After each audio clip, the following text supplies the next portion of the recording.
My brother started off his undergrad in social work. And so, like a little sister, I'm just like, I'm going to just do what Big Brother's doing. And so I ended up doing my undergrad in social work. I just knew that I wanted to be a social worker like Big Brother was.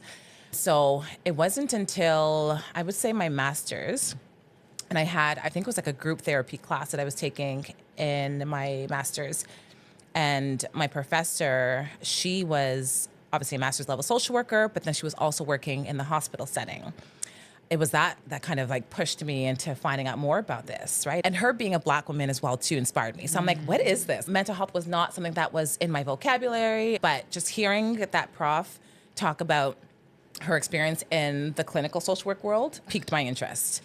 And then from there, I just learned more about the mental health world. I knew that I wanted to be a social worker, but I just didn't know what kind of social work I wanted to be. And then it wasn't until then that I was like, I want to be in the clinical stream. I want to do more around mental health and just understanding mental health and understanding why we do what we do, understanding the emotions behind it, understanding the attachment styles and how that plays out in our relationships and in our friendships and that kind of thing. So I don't know that it was like planned or that way, but it somehow came to that, and I'm glad it did.